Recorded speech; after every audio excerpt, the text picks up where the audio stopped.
Most MLB pitchers will have 3 to 5 different pitches in their arsenal that they've been able to master, but not Yu Darvish. He's capable of throwing 11 different pitches to fool, deceive, and trick the hitter. Heck, Darvish throws pitches they don't even have names for. There simply isn't any other player like him right now, let alone in MLB history.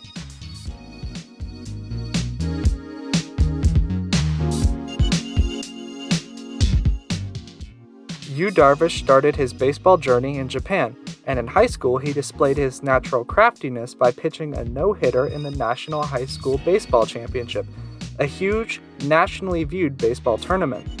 Soon after, he signed with the Nippon Ham Fighters in the NPB, which is like Japanese MLB. Darvish soon became an ace for the Fighters and helped them to win a championship for the first time since 1961. After much success in Japan, Darvish decided that he wanted to play in America and by extension MLB, where in 2012 the Texas Rangers picked him up with a 6-year, $60 million contract. Darvish would play in Texas until he was traded to the Los Angeles Dodgers as a midseason acquisition in 2017. Entering free agency at the end of the year, Darvish signed with the Cubs until the end of 2020, where he was then traded for by the San Diego Padres. While bouncing around the league for a decade, Darvish was developing a pitch mix unlike anything we've ever seen. Here's a short breakdown of his 11 total pitches, grouped by most frequent to least frequent. First, let's start with his most thrown pitch, his four-seam fastball. At the beginning of his career, it was his go-to, but as of 2019, the cutter has taken the four-seamer spot as most frequent. It's often the pitch Darvish goes to first, as he relies on spin rather than velocity to strike out hitters. According to StatCast, it's frequently been one of the best in MLB for fastball spin rate. While Darvish has been able to lean on it often, it hasn't frequently been his strikeout pitch. Next up is his cutter. For most of his career, Darvish's cutter was viewed as one pitch, but in 2019, it was observed to have two variants, hard and soft. What makes Darvish's hard cutter hard is the velocity, and as a general rule of thumb, any cut fastball above 90 miles per hour is a hard cutter, while below is a soft cutter. He has frequently shown that he has great command with the hard cutter, and it has some slight drop and not too much run. On the other hand, the soft cutter has much more run than the hard cutter. Overall, his cutter variants are the pitches Darvish relies on most when behind in the count.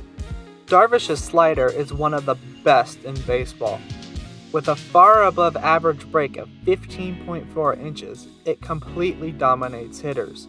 In 2014, his slider had a K percent of 52.3. There's not a whole lot to talk about here. This pitch is just plain good. It's sort of difficult to classify Darvish's two-seam fastball, as it behaves like a two-seamer at times, but at others it moves like a sinker. Therefore, most refer to it as a two-seamer/sinker, but it's kind of its own thing. If the four-seam fastball isn't working for Darvish, then this is the pitch that he'll often move to. Moving on to the less used pitches, Darvish has two curveball variants, the regular curve and the knuckle curve. Starting with the normal curve, Darvish employed it as more of a special use pitch. Compared to other curves, it's not anything legendary, but Darvish is able to pitch his curveball with his left hand. Yeah, as a right-handed pitcher, this guy could completely switch his handedness and completely mess you up. A knuckle curve is a difficult pitch to learn, and it often takes months or even years of practice to learn and effectively employ in a game. One of the more notable users of the knuckle curve is legendary closer Craig Kimbrell, and in 2019, his teammate Yu Darvish asked him how to throw it. Kimbrell didn't think much of it and explained it to him, and within a week, Darvish was making professional ball players look like little leaguers with it. The ability to casually pick up one of the most difficult pitches in baseball is something that just doesn't happen, but Yu makes it look easy.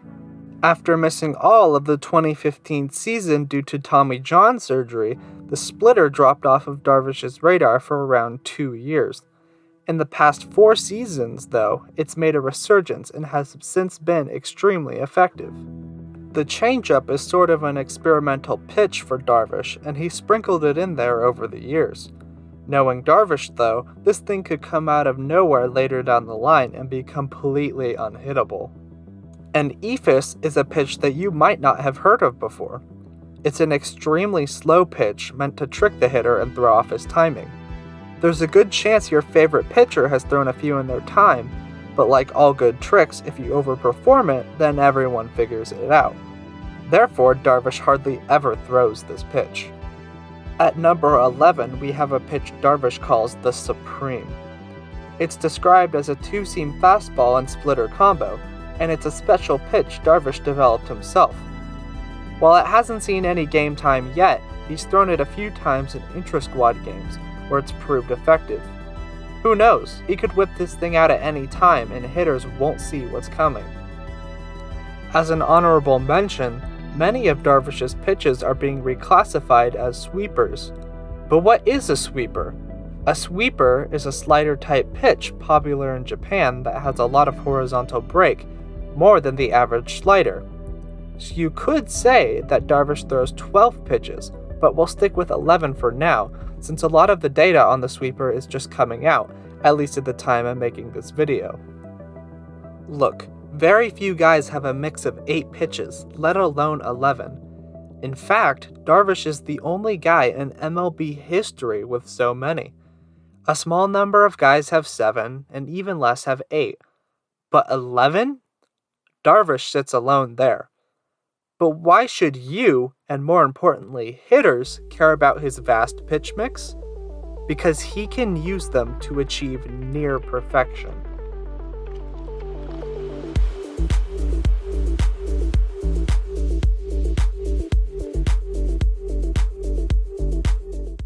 On April 2nd, 2013, Yu Darvish made his first start of the season. No one would have guessed that he'd produce a 111-pitch masterpiece of a performance. After 6 innings without allowing a base runner, there were murmurs of a perfect game. After inducing a Jose Altuve flyout, Brett Wallace strikeout, and a Carlos Pena groundout, Darvish was perfect through 7. Following a 1-2-3/8, Darvish was set for the 9th. Jason Castro was quickly sat down following a groundout, and it was the same story for Carlos Corporan. 1 out away from perfection, all Darvish would have to do is retire Marwin Gonzalez.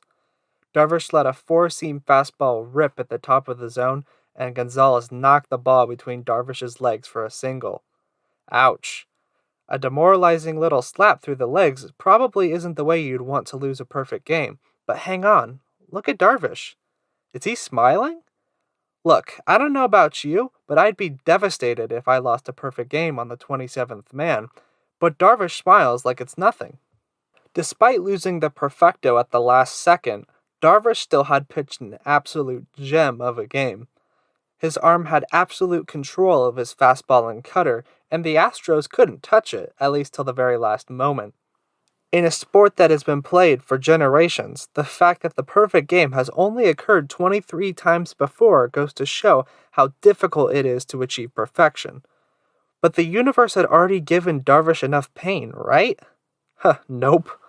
Just a year later, in May 2014, it happened again, this time against the Boston Red Sox. While his perfect game had been broken up in the 7th by a David Ortiz blooper, it was missed by both fielders and ruled an error. Therefore, he still had a no-hitter and carried it to the top of the 9th with 2 outs. Luckily, the Rangers' offense had given Darvish a healthy lead, so he didn't have to worry about going into extra innings. In order to once again have a chance to etch himself into the history books, he had to get David Ortiz out. Ortiz's baseball reference page has a big yellow bar on it, which means this probably wasn't an easy task, combined with the fact that Ortiz had already ruined his chance at perfection. While a no-hitter isn't as rare as a perfect game, it's still significant and incredibly difficult, as even the likes of Pedro Martinez and Greg Maddux never threw one.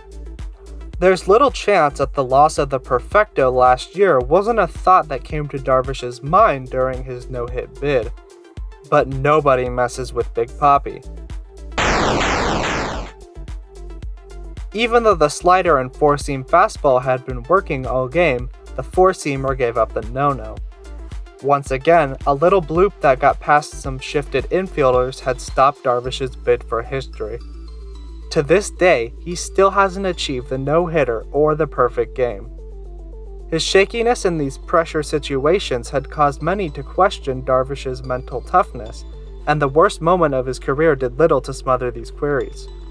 After the Dodgers picked him up in a mid-season trade, they cruised to the World Series against a musically enthused Houston Astros team. Darvish had an extremely poor start in Game 3 where he gave up 4 runs in 1.2 innings of work, but Dodgers manager Dave Roberts gave him a second chance and picked him to start Game 7.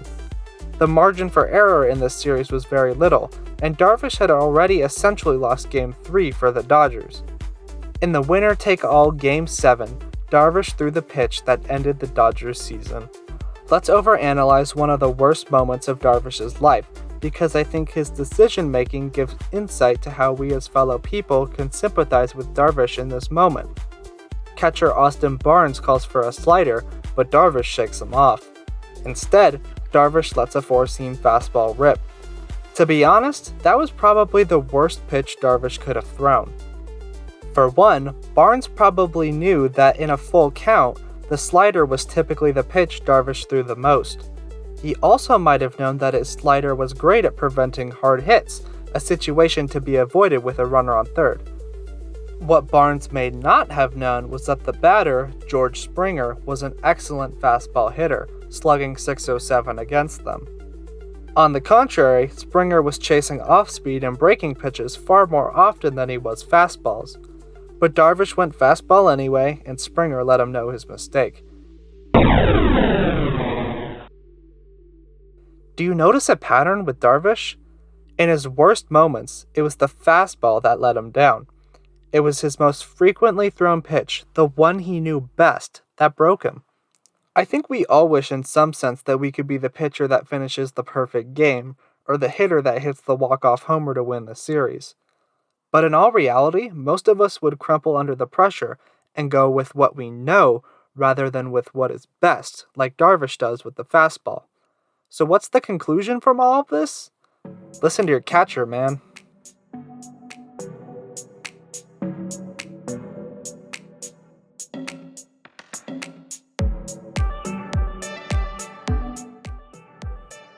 After his World Series failure, the notion that Darvish was mentally weak was seemingly sound. Darvish had continually underperformed in the big moments, and the loss seemed to weigh over him in 2018. He had the worst season of his career, with a 4.95 ERA in 8 games. His walk rate was the highest that he'd had in his career at 11.7. Frustratingly, his chance to bounce back would have to wait till next season, as Darvish needed season-ending elbow surgery. After only getting to pitch 40 innings, 2018 ended up being a complete disappointment for Darvish. However, next time around in 2019, Darvish made a few adjustments that set him up for a comeback in the following season. For one, his 2 different cutters had made themselves known, but more significant was the revival of his splitter, which he was able to utilize as his strikeout pitch.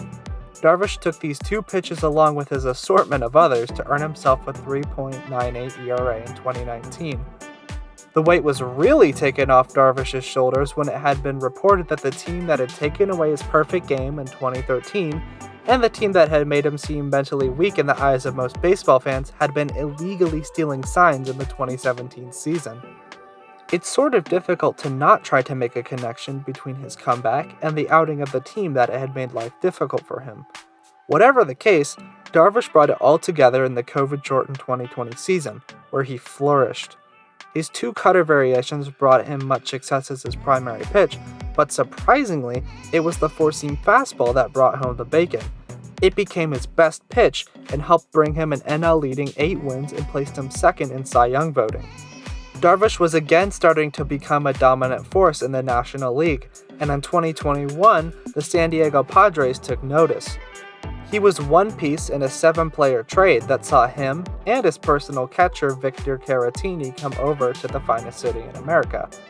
Speaking of personal catchers, Darvish's numbers are way better with Caratini than with any other catcher, and he's also caught the most innings from Darvish. In 2019, Darvish's ERA with Cubs catcher Wilson Contreras was a frightening 6.00. With Caratini, his ERA was a much better 3.29. Makes sense that if you were going to trade for Yu Darvish, you'd also want to trade for his right-hand man. In 2020, Darvish and Caratini were able to find the same wavelength, but after the trade to San Diego, Caratini was able to work similarly well with established ace Joe Musgrove and was behind the dish to catch Musgrove's no-hitter. But back to Darvish, he still had playoff failures to make up for, and luckily for him in 2022, the Padres were a playoff team. He shut down the Mets in Game 1 of the National League Wildcard Series, and the only run against him came from the long ball. The Padres emerged victorious from the series, moving on to face the Dodgers in the NLDS. Darvish again proved victorious, pitching a fine game, allowing just 3 runs. Again, the long ball was an issue, but considering the completely stacked Dodger lineup that won 111 games in the regular season, it's understandable. The Padres upset the favored Dodgers and moved on to battle the Phillies, a team that barely snuck into the playoffs but had caught fire. Once again, Yu Darvish pitched 7 fine innings, giving up 2 runs in Game 1 of the NLCS. His Padres offense just couldn't get going though, and he was given a loss with the final score being 2-0. The Phillies ended up knocking out the Padres and advanced to the World Series, where they eventually lost to the Astros. Despite the loss, I'd say Darvish had successfully quelled the idea that he was doomed at the playoffs, let alone weak mentally. Yu Darvish is one of a kind. Nobody has ever had a pitch mix as diverse as his, let alone command them with such pinpoint accuracy and poise. He's a lifelong tinkerer who's always working on the pitches he's mastered to adapt them to a changing run environment. And he's a player who pays extreme attention to his mechanics and form. So, if you can, watch Darvish's next start. Who knows, he might toss out a pitch nobody's ever seen before. Thanks for watching all.